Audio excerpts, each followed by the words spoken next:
Hi, I'm Sonia and I am the PBS Clinical Excellence Lead. I've had a bit of a journey to get to this point in time. I actually started as an occupational therapist, and I was very keen when I was in university to work in the paediatric setting. So I really wanted to work with kids.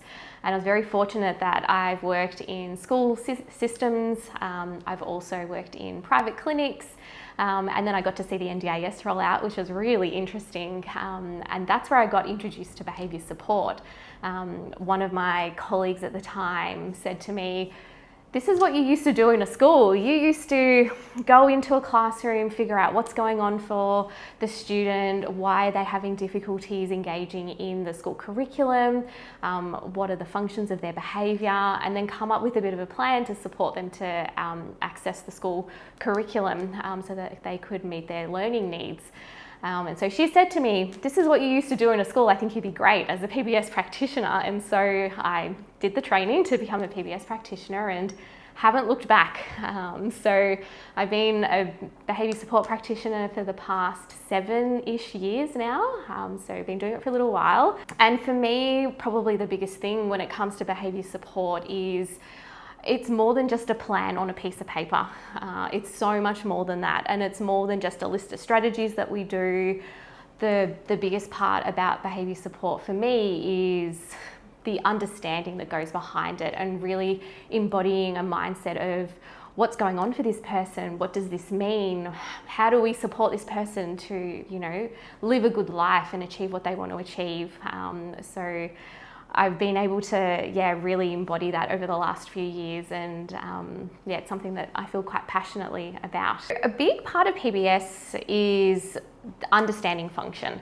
So really being quite curious of what is going on for this person, because behind every behaviour there is an unmet need and there is something that they're trying to communicate with us about what's going on for them in that moment. And so for me, PBS is really trying to figure out what is that? And it can be really tricky at times because sometimes we can have very obvious external triggers and we're like, well, that's a direct correlation to this. And then sometimes it's a lot harder because it might be an internal trigger, or it might be someone feeling uncomfortable in the environment they're in, or they're feeling like a sensory overwhelm by information that's happening around them. And so we might not obviously see what's going on for this person. So for me, that's a really big part of it, is the understanding of the why. And probably something I say a lot all the time is, what does this mean? Why is this important? What is this trying to tell us? So definitely it comes down to that curiosity. And the other factor of that as well is that at the end of the day, we're all people. And so there's that element of that everyone has the right to be treated well and to have their rights upheld at all times. So, that's a really another core underpinning of it. So not only understanding the why behind the behaviour, but also really coming at it of everyone's a person and we have the right to be treated with dignity and respect. So it all kind of encompasses into what behaviour support is. Something that we can face a lot as a behaviour support practitioner is we need to stop this behaviour, or we need them to follow our instructions, or we need this to happen. And so when we're coming at it from that space of curiosity and wanting to understand and seeing the person behind the behaviour, we shift that focus away from wanting to control or manage, and we shift it towards how do we create opportunities for building their independence. Do we need to look at developing their skills in a certain area so that they use that skill as opposed to the behaviour to get that need communicated across and met? We might also look at opportunities for increasing independence across the day, or that ability to make choices and have control over one's own life, to then be able to move forward and increase that quality of life. The other big thing that we look at quite a bit is this term we call capable environments, and it follows this framework that if we have all of these if we have all of these different domains in someone's environment met, then the likelihood of seeing behaviours of concern reduces quite significantly. So things like do they have positive interactions in their day, or do we have an individualized routine that they can follow that's tailored to their needs? Do they have the ability to communicate their needs and wants with others, or do they have access to appropriate healthcare and support? And so when I say these out loud, they sound really obvious of like, yeah, of course that makes sense, but sometimes we might be lacking in some of those areas. And so another part of that is looking at not only the individual person and building up their skills and their ability to cope or use a skill instead of a behaviour to communicate a need. We're then also looking at the environment as well, of how do we make this environment set up for success for this person. So we look more at just we need to stop or reduce the behaviour. We look very holistically at the person and their environments they're in, the systems they're in, the people that are supporting them as well. We might look at also skill building with their supports of how do we capacity build in that way so that they know how to respond and they understand what's going on for that person at that point in time. So I'd like to share a bit of a story about a participant I worked with a little while ago now, and I still remember this scenario quite clearly. So he was an 8-year-old boy diagnosed with autism spectrum disorder and intellectual disability, and his behaviours mostly were running away, climbing into things. He would get into cupboards and pull everything out, and you would describe him, and his parents would describe him as a cyclone, that he'd just come in and there was all this commotion. But what was really challenging is when he was dysregulated, he didn't have a way to communicate what was going on for him in that moment. And it would often look like being physically aggressive, so hitting and kicking.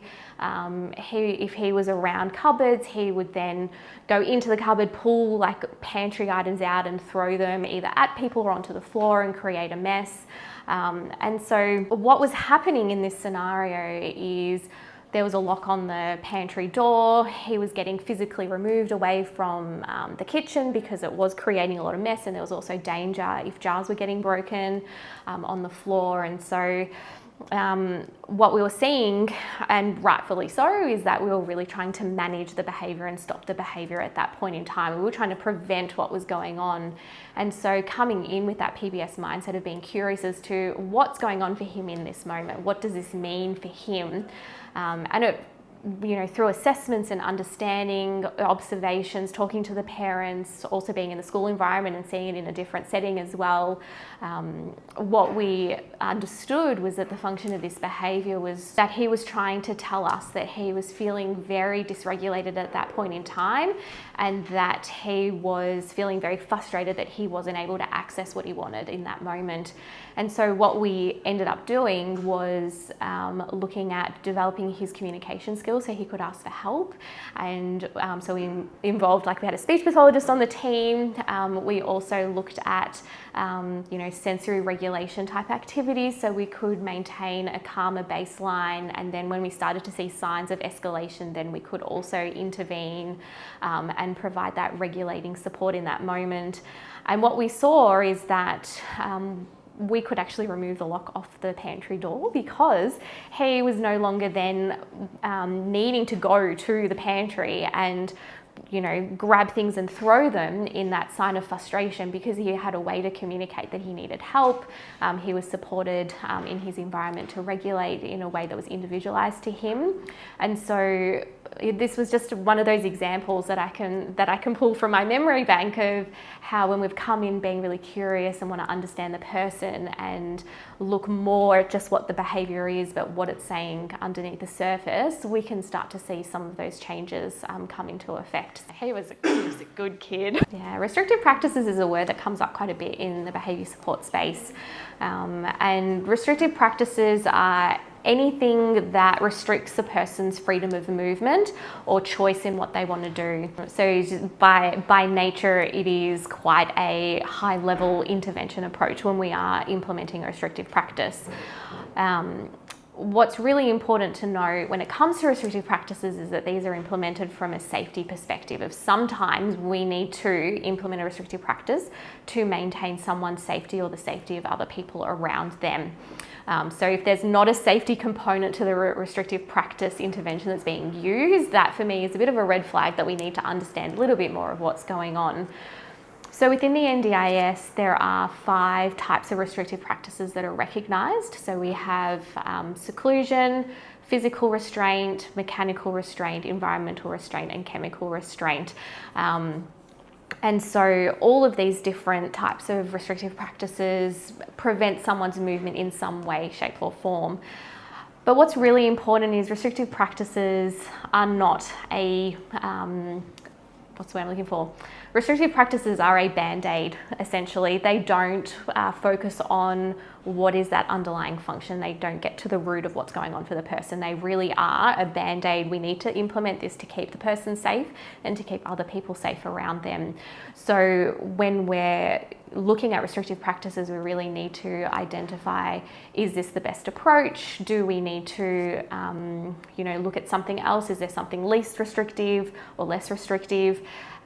So that we can, over time, reduce and eliminate the use of restrictive practices. And so in that case example I gave, we had that environmental restraint of having a lock on the pantry. And so by engaging in that behaviour support process and targeting it from a lot of different ways, we were able to eliminate that restrictive practice. So in practice, behaviour support follows a bit of a cycle, and we have different things that we kind of look at within all of the different parts of the cycle. So the first part is that understanding, assessing and developing up a plan. And so we're quite focused on what the function of the behaviour is in the development of that plan.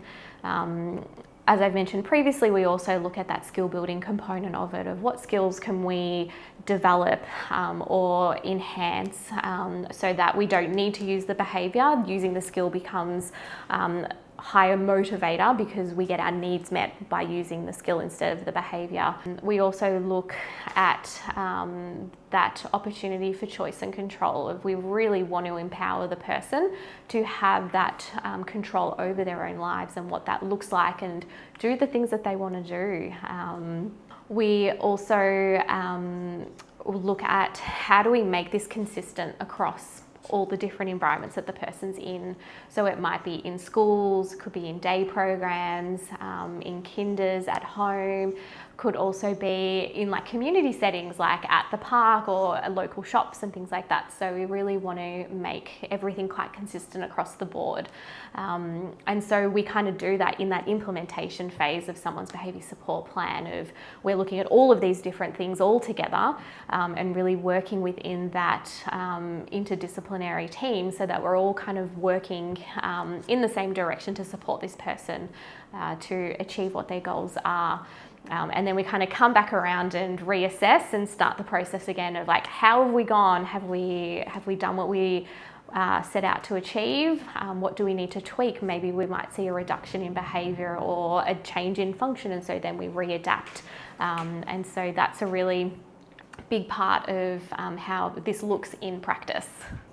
The one thing that I really want everyone to take away from embedding a PBS mindset is that curiosity of who the person is, what's meaningful to them, what is the behaviour trying to tell us. Like we really want to shift away from we need to stop the behaviour to what is the behaviour telling us. And so if we can approach the situations, our participants, their support networks, if we can approach it with what is this underlying function? What is the behaviour trying to tell us, or what is the person trying to tell us? Then we're going to come in and we're going to have a very person-centered, strength-based approach in supporting this person to improve their quality of life, achieve their goals, and by extension, reduce the frequency of behaviours of concern.